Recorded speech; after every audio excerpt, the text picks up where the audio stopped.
Hi, my name is Ira and I'm the co-founder and director of product at North Shore Digital and Landscaper Marketing. Today I'm going to walk you through something that is absolutely critical to the success of any landscaping business: tracking your marketing return on investment. In this video, we'll cover why tracking ROI is important, where some agencies miss the mark and fall short with their ROI reporting, how to think about your marketing spend more strategically, and finally, what our own North Shore Digital and Landscaper Marketing ROI tracking process looks like. So let's jump in. Why is tracking ROI so important anyway? Simply put, you need to clearly see how much revenue your marketing is generating and over which specific channels and marketing campaigns, so you can make confident and strategic business decisions. Tracking ROI accurately should answer major marketing questions such as, which channel is producing the most profit? And does this differ depending on different services? Is my current marketing spend actually generating a profitable return? And of course, is my marketing agency delivering real value or just fancy looking reports? Without proper ROI tracking, you're essentially flying in the dark on all these questions. You could be spending thousands of dollars without knowing the actual real results. In addition to answering these big questions, ROI tracking can also help you discover great potential marketing niche opportunities. So if you're properly attributing final revenue value to each specific marketing channel, you can dive deep into which specific targeting is disproportionately producing the best value. So for example, perhaps you analyze your campaign data and found that Google Ads keywords such as outdoor sauna design or outdoor sauna near me led to several high revenue backyard construction projects. Or that the most profitable audience segment was, for example, 45 to 50-year-old working professional females employed at larger companies. You could use these insights to target more precisely or bid higher on these specific attributes in order to optimize campaigns further and improve ROI. So in summary, there are three big reasons why tracking ROI is vital. It shows what's working, it helps optimize your marketing spend, and it unveils opportunities for more growth. So next I want to briefly cover how a lot of marketing agencies miss the mark on ROI tracking and reporting so that you can know what to look for when hiring an agency. Given the importance of ROI reporting, you would assume that most marketing agencies have this dialed in. Unfortunately, it isn't typically the case. While most agencies will say their MO is generating leads and revenue for your business, only a few of them actually measure this effectively and show it clearly on their reporting. Most of them focus on what I like to call proxy, or even worse, vanity metrics. These are metrics such as impressions, clicks, click-through rates, and conversions. And while some of these metrics can be useful, and we definitely use some of these ourselves to adjust and optimize our own marketing campaigns, they definitely can't help you calculate your actual ROI, and potentially worse, can give you a false sense of what's actually happening with your business. So let's look at a few of the metrics agencies commonly share in reports and what they actually mean. So you see this metric impressions. So impressions just means how many times your ad was seen. And so this can be pretty vague when it comes to, say, a Google Ads campaign or a Meta campaign. So you can be scrolling quickly through Facebook and whiz past an ad, that would count as an impression. Clicks. So how many times somebody clicked on an ad. Click-through rate is just dividing clicks by impression. So it's essentially a measure of engagement, or how often somebody's likely to click through to your website after seeing an ad. So how impressed they are by the ad. The problem is this doesn't offer any context. So if I put an ad up for free beer that went to your landscaping website, you'd have a very high click-through rate, but nobody would book your services and they would probably think you're a fraud. Conversion. So this is one that's really commonly used by marketing agencies. However, conversions are just what you want them to be. A conversion could be simply visiting your website. It could be clicking on a call link, which doesn't actually produce a call, or it doesn't produce a call from somebody you want to have a call from. And finally, leads. So are leads a quality lead, or is it just the telephone repair person filling out a form and submitting it? So again, there's nothing wrong with showing these metrics on a report to add context, so long as the most important numbers, namely revenue and ROI, are also clearly highlighted. When hiring a marketing agency, we would recommend asking for a sample report and inquiring specifically as to how they collect and report on ROI data. So next I want to talk a little bit about how to think about ROI in your landscaping business. So a lot of landscaping owners will ask us, what's a good ROI for my company? Or what's a good ROI for the industry? Or what's a good ROI for a specific marketing channel like Google Ads? My answer is always, there's no specific good ROI number. Goal ROI is very dependent on your specific business and your business objectives. So determining your goal ROI requires insight into three major organizational variables. First, What stage is your company at? Are you a new business trying to gain visibility, or an established and well-known company with solid brand awareness? For example, if you're a new unknown company, you'll almost certainly have to invest a higher percentage of your revenue on marketing compared to a similar company offering similar services that has been around longer and is better known. This is because incumbents have the advantage of trust in the market.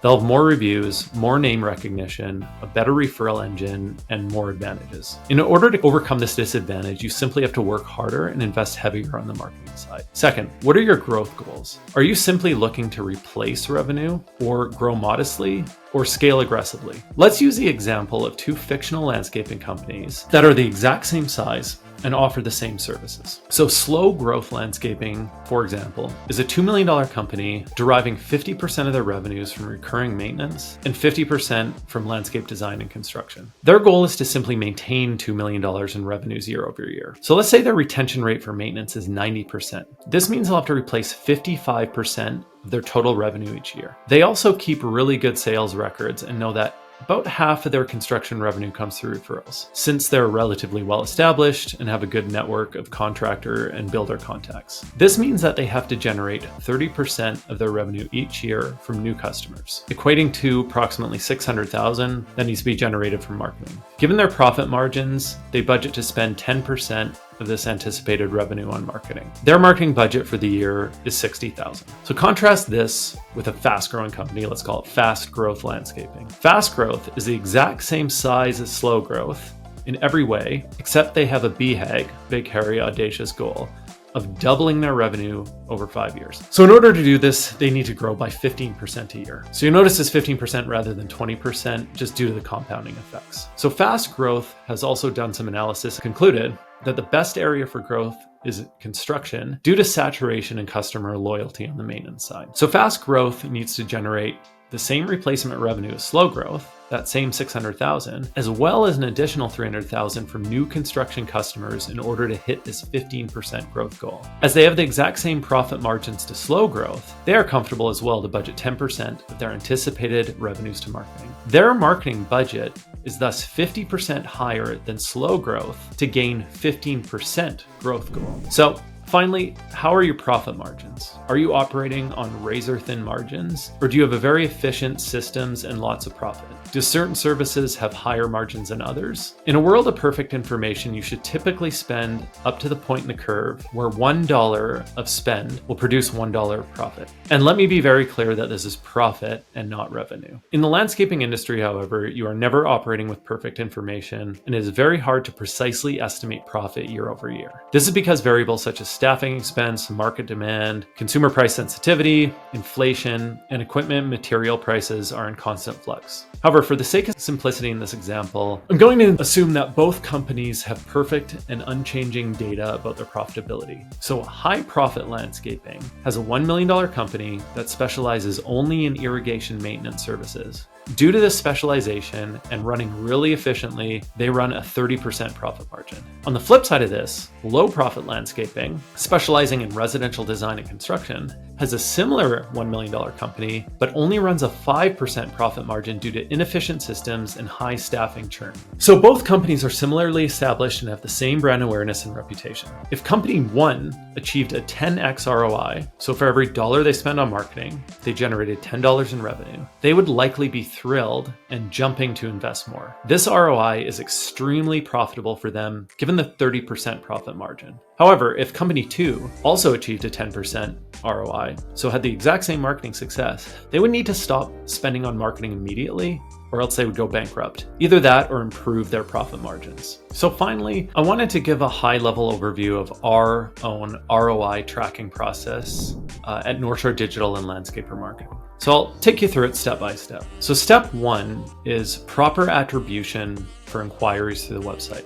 So we track and attribute every marketing source that generates a website inquiry by configuring special website phone call tracking, inquiry form tracking, and depending on how you have your website set up, even chatbot or calendar booking analytics. So this allows us to point back not only to the marketing channels, so did the inquiry come from Google Ads, Meta Ads, local service ads, SEO, or even emerging sources like AI search engines, but also dive into specific campaign, ad copy, keyword, or even audience details. details. Step 2 is inquiry qualification. So not all inquiries are created equal.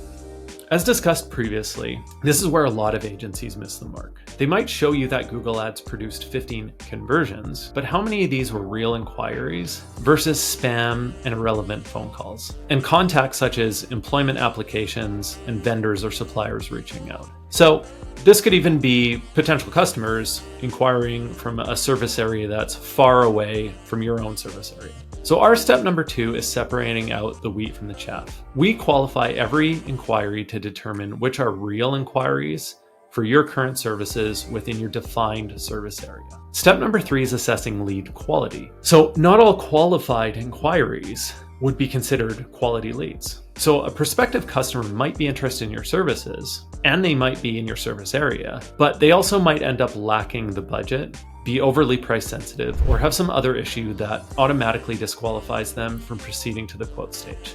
So this is where we have something called lead alignment. Our clients give us feedback, either directly or through our monthly consultations, or even provide us with access to their CRM so that we can do that work for them. In this step, we want to know what percentage of qualified inquiries end up being quality leads and connect these quality leads back to those original marketing channels. Step number 4 is calculating lead value and revenue tracking. So the final step required for the ROI measurement is tracking which of the quality leads from the previous step convert into actual customers and the revenue associated with each of these converted customers. This will not only show accurate ROI data, but will help address bottlenecks in the sales process. For example, if marketing efforts are delivering a lot of high quality leads, but barely any of these are converting to paying clients, perhaps there is an issue with the time to get back to the lead, which is a very common issue in low-hanging fruit, or something else like the sales presentation or even pricing or quoting process. Okay, so step number 5 is just circling back. It's iterating and improving. So once we have full clarity on which campaigns are generating profitable revenue, we can reinvest in what's working well, eliminate what isn't, and optimize campaigns. So this is where real improvement happens. Through data-driven iteration. Which marketing channels, campaigns, and campaign attributes are delivering the most revenue value? By the way, we don't just wait until the final sale to make campaign changes. We iterate all the way through. This is where proxy metrics come into play. They can be useful internally. So generally speaking, the most important metrics, or the least important metrics, are the first metrics available, and the most important metrics take the longest to get. So for example, click-through rate is really measuring the interest in an ad by dividing clicks and impressions, which I discussed earlier. It is a percentage chance that somebody will see your ad and be interested enough to click on it. This doesn't tell us anything about the type or quality of inquiry, or if they converted to a customer, or the value of the lead, but it can help us quickly A/B test and deploy ad copy and messaging. It tells us perhaps which ad copy and messaging is most compelling. On the other end of the spectrum, revenue value is the most important metric, and perhaps this is notwithstanding lifetime value for recurring services. The downside, however, is that it could take weeks or even months from the initial inquiry to the final sale. Okay, so that's just about it from our process. In conclusion, marketing should never feel like a gamble. Putting in a little effort to track your ROI is essential. You gain full visibility into what's working, what's not, and where to scale with confidence. At Landscaper Marketing, our entire ROI process is built around one core principle. Your marketing should generate measurable profit, not vanity metrics, not guesses, real revenue.